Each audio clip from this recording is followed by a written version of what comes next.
Ayan. Wait lang mga kameta. Simulan natin to Abutan tayo ng gawi dahil sa traffic.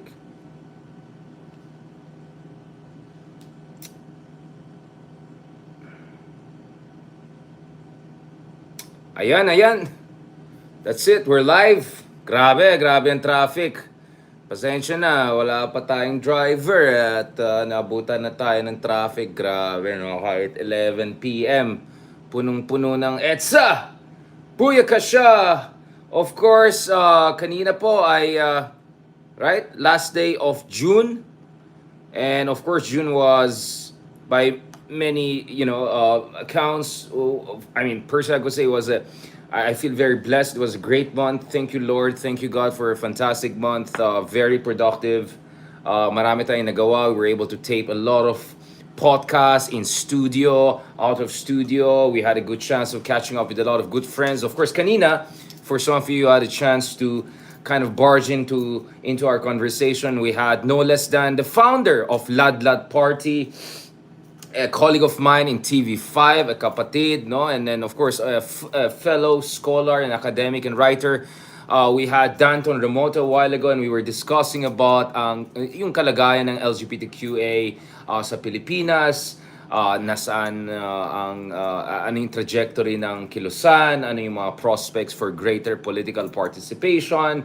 So we had many interesting things. And of course, just the other day, mga ka-Haydarians, ka-Spacers, ka-Metas, ka-YouTubers, kanilang lumabas ang survey by SWS, which indicates a huge level of not only tolerance and acceptance, but positive predisposition by the vast majority of the Filipino people vis-a-vis the LGBTQ a plus community, no?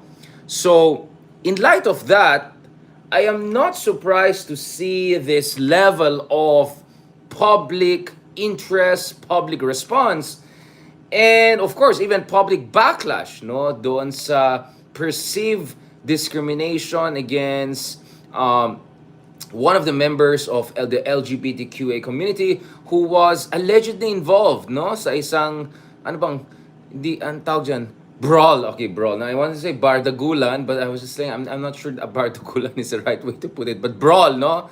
So brawl, so may brawl na kanina nangyari. And what's interesting about this is that we had no less than Senator Rafi Tulfo, Idol Rafi Tulfo, who also pitched in by emphasizing the need to push back against prejudice and discriminatory mindset as far as dealing with sensitive and public cases is concerned. Pag-usapan natin yan very shortly. So just ito yung tail of the tape na. Ito yung situation, no? So actress Awra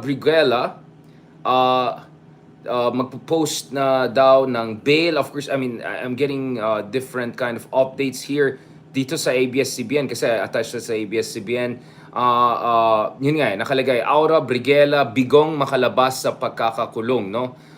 At ayon dito sa reports, sa Makati Police Custodial Facility na muna magpapalipas ng panibagong gabi ang komedyanteng si McNeil Briguela o mas kilala bilang Awra. Walang opisyal na pahayag ang Makati Police dito, pero sa detention muna siya ng pulisya maglalagi. Sa Viber message, sinabi ni PNP spokesperson Colonel Jean Fajardo na hihintayin pa ang resulta ng isasagawang preliminary investigation. So ayon sa spokesman ng PNP, he remains under police custody po pending result of police investigation, PI. Biyernes ng hapon, binisita si Briguela ng kanyang ama, si O'Neil, at ng kanilang mga abogado. Dito, pansamantalang inalabas ng custodial facility si Briguela at ilang oras din nakausap ang kanyang mga abogado. So, a team of lawyers has been there. Actually, on Twitter, we're seeing a lot of updates from her lawyers team. Sinubukan ng news team na kamustahin si Briguela sa pamamagitan ng kanyang mga abogado matapos ang kanilang pakikipag-usap dito, pero no comments sila sa ngayon. I think it's because of siguro it's a sensitive issue. They want to make sure that they don't say anything that is prejudicial to the case. Ay rin munang magsalita ng ama ni Briguela. Binisita rin si Brigera ng mga kanyang kaibigan at mga miyembro ng grupong Bahaghari at Metro Manila Pride. So the LGBTQ plus community is rallying behind her, making sure that her rights is protected. That in this month of Pride, no, this Pride Month that is supposed to celebrate diversity, tolerance, acceptance, and inclusiveness, walang mangyaring kababalagan dyan, no? That some sort of cultural prejudice, etc., will not undermine due process, no? Naharap si Brigela sa mga kasong alarm and scandal, physical injuries, direct assault, at disobedience to person in authority. No, so you can see all yourself na may mga videos na lumabas, no less than entrepreneur slash scammer, no? Pangalan niya, Shian Gaza ba yan, whatever? Ay, kanina nagtitrending yan na parang may shinare daw siyang video or anything like that. And now there are discussions about admissibility of some of the footages and videos coming out.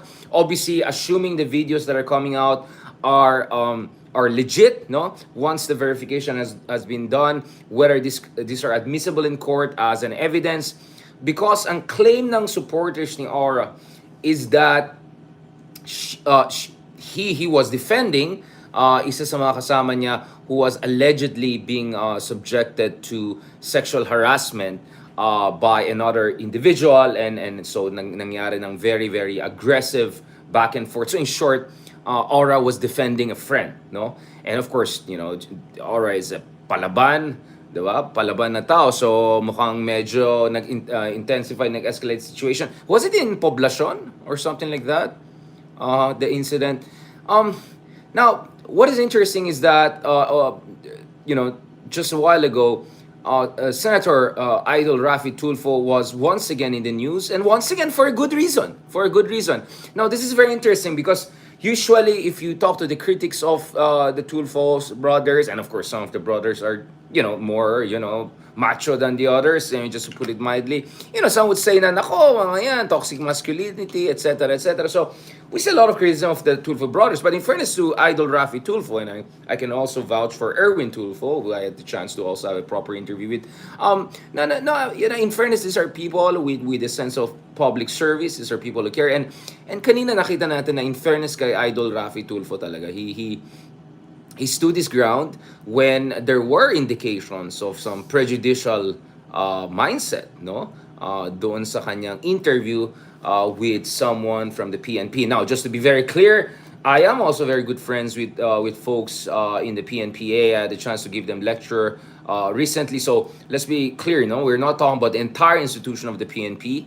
There are many, many good people inside. At the same time, we have to recognize that, you know, the PNP as an institution, unfortunately, you know, was subjected to quite negative influence under the previous administration, and there's still a long way that we should go in terms of professionalizing the PNP and bring it closer to where it should be. Nevertheless, there are super many great people, including a lot of people who attended my lectures throughout the years at the PNPA, among others.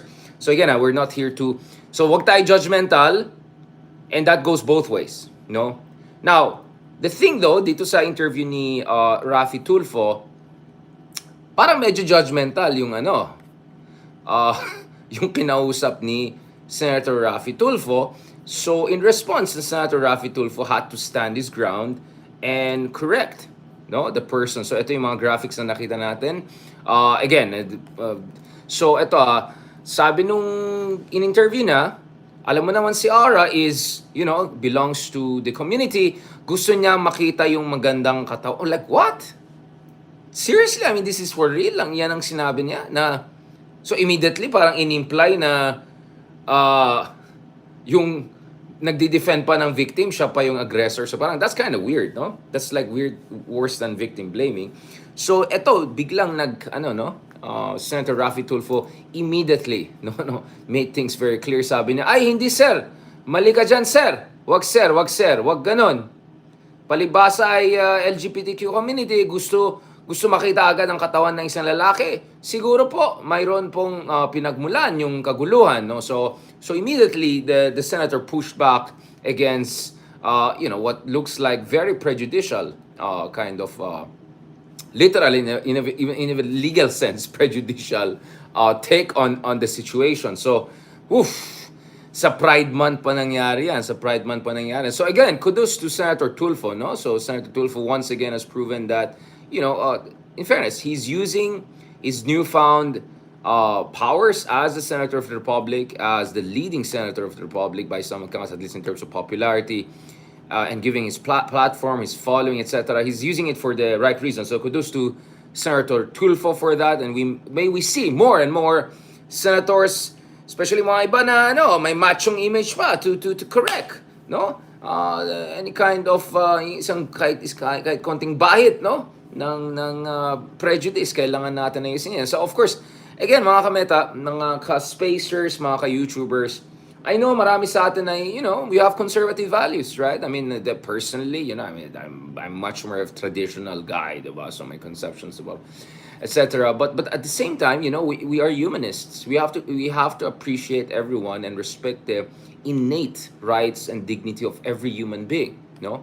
At yung kasarian ng isang tao ay not necessarily dapat basis to make judgments about the entire character. So the gender of a person does not determine the content of their character, if you want to put it that way. So we have to push back against any kind of prejudice, any kind of discrimination, and especially we're now in the Pride Month, no? Now, one of the things that we have to keep in mind is that when it comes to issues of non-discriminations and non-judgmentalism, if I can put it that way. I mean, no less than Pope Francis, no? Back in 2013, almost a decade ago. Oh my goodness, almost exactly a decade ago, no? Almost exactly a decade ago, when he was asked about sinong pwede pumunta sa langit, no? So this is a very theological question. This is about, parang tinanong sa kanya, if mga atheists can go to langit, parang for him, what's important is not what you're nominally attached to in terms of religion, but actually the content of your character, no? So when he was asked about the folks from the LGBTQ community, I think this is when he was in Brazil, right? He said, who am I to judge? So this is no less than the Pope, right? The highest authority in the Catholic Church, one of the longest lasting and biggest religions on earth, saying, who am I to judge?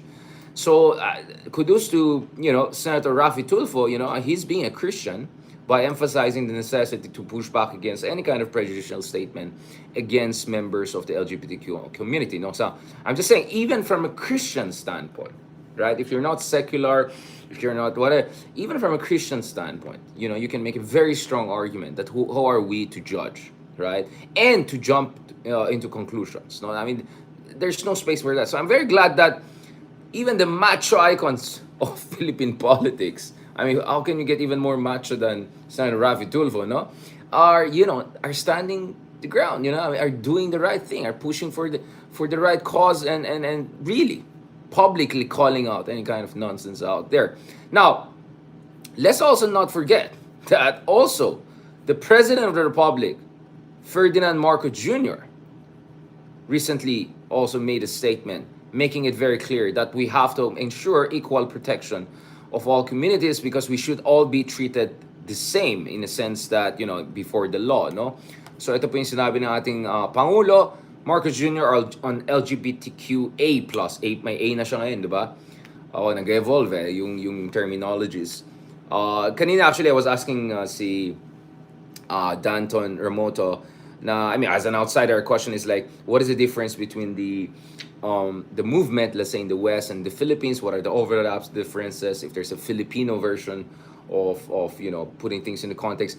Now, the thing is this, no less than Marcos Jr. also said, Filipinos must be free, open-minded, free from discrimination. So ito po yung utos, hindi naman utos, ito yung clarion call for inclusiveness, no, from no less than the President of the Republic of the Philippines. So I think, update naman dyan sa mga ibang kapulisan natin na kaibigan na medyo hindi sumasabay sa panahon, no? At siguro hindi rin nakikinig sa ating Pope, no? Na sana naman, di ba? Sana naman. Now, let's not also forget that the clarion call by President Marcos Jr. for greater respect for the LGBTQ community.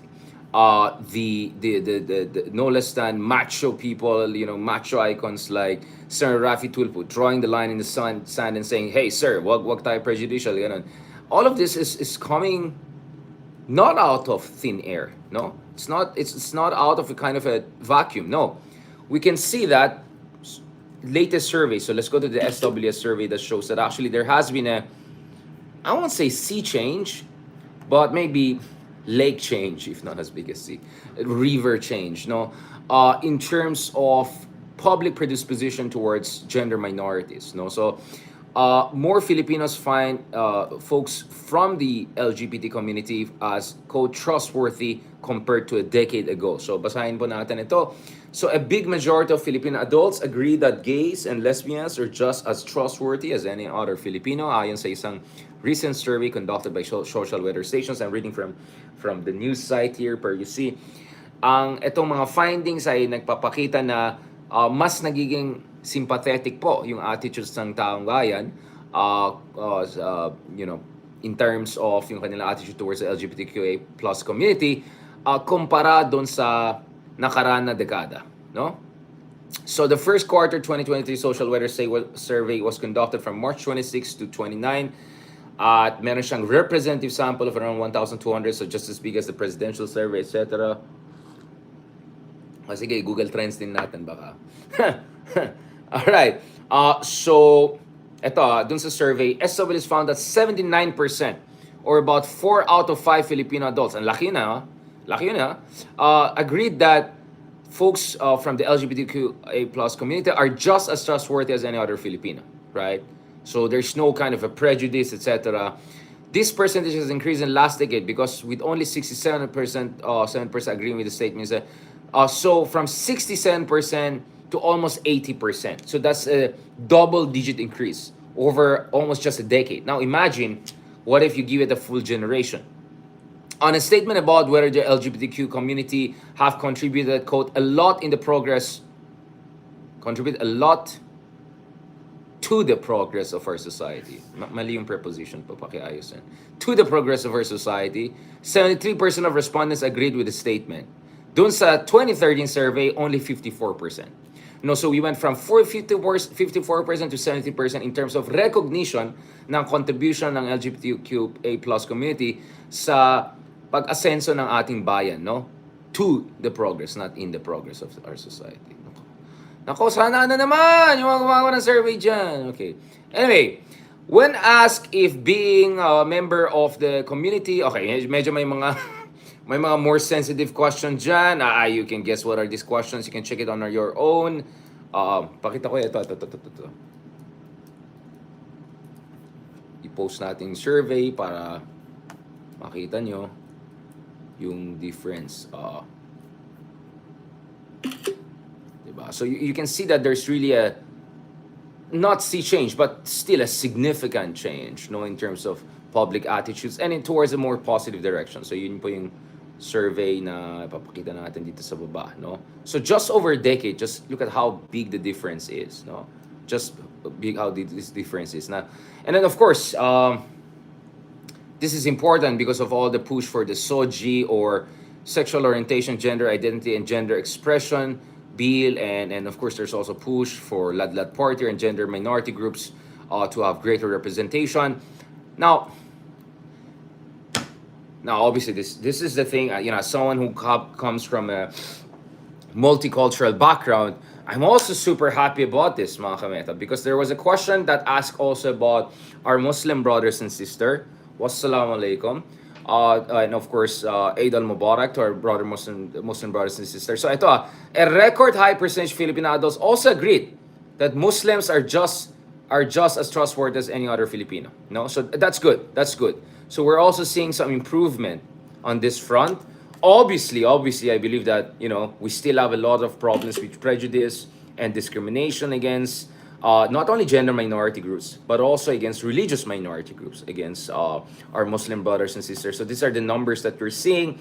So there is some improvement, in fairness naman, from the year 2000. So if you look at the year 2000s, maraming undecided, no? At mas malaking number ng mga medyo negative view, no?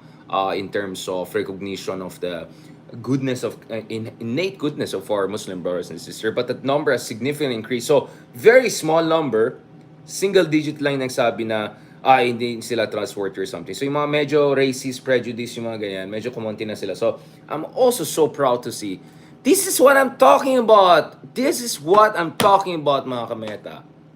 Alright? This is what I'm talking about, mga kameta. Kaya nga ayoko yung mga narinig natin na voter shaming and ganito kasi ang Filipino, walang pag-asa yung bansa natin. Guys, come on. We are moving in the right direction in many ways, no? In terms of appreciation of minority groups, in terms of embrace of minority groups, medyo hindi pa nakahabol ng konti yung ating batas. But the society is moving forward, and hopefully as the society moves forward, that puts more pressure on our legal infrastructure and the political establishment to also move forward accordingly. And I'm super glad to see the President of the Republic, a leading senator of the Republic, no, most powerful men in the country, right, calling out no any kind of discriminatory, prejudicial statements. And I'm also very glad to see that in terms of relations among us, Filipinos, between majority Christian and the minority Muslims, we're more and more moving in the right direction. Just in a span of 10 years, just in a span of 20 years, in less than a single generation, mga kameta, we see a significant increase in terms of positive attitudes toward minority groups. This is good. This is good. So for all the problems of our society, for all the shortcomings of our democracy, for all of the issues we may have about us not supposedly voting in the best way, thank God we're moving in the right direction. Kaya don't give up on the Filipino people, right? Don't give up on the Filipino. Let's just continue to fight for a more just, democratic society. And on that note, I want to thank everyone. I know gabing-gabi na.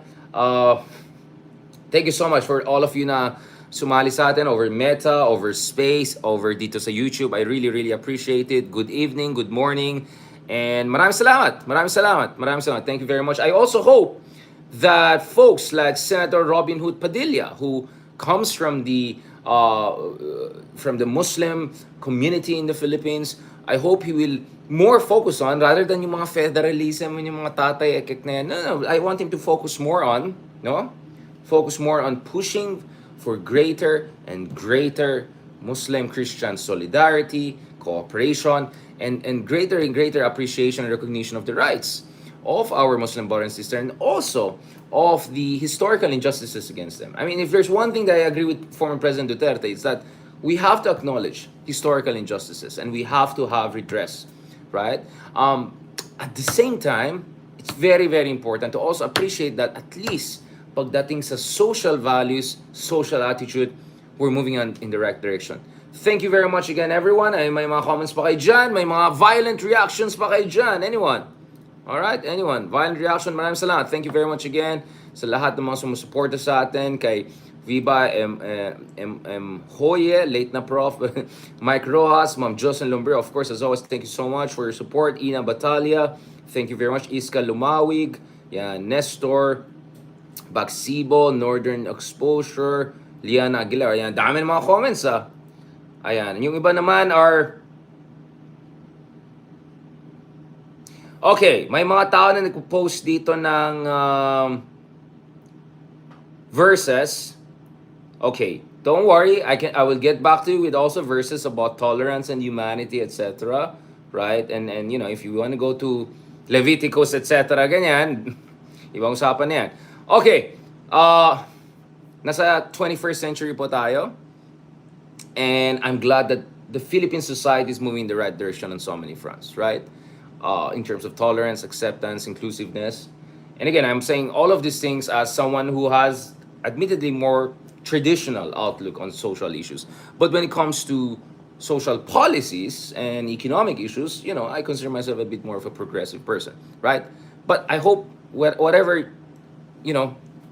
is your background, I hope you appreciate that all of us are trying in our own ways to be the best human beings that we can be, and to recognize humanity in each other, and to recognize dignity in each other. As I said, as the society moves in the right direction, God willing, the political establishment, the legal infrastructure catches up. All right? So, Carol Magno Felipe, maraming salamat. Amigo Salvatore, Mama Victoria, thank you so much for joining us. Kay Andre Lanes, thank you very much for joining us. Mark Anthony Bongao, Jers N, yan. Okay, thank you very much again. Ayan, yung mga followers natin, walang away-away dyan. Ayan, support lang tayo. We're all here. We're here for the cause.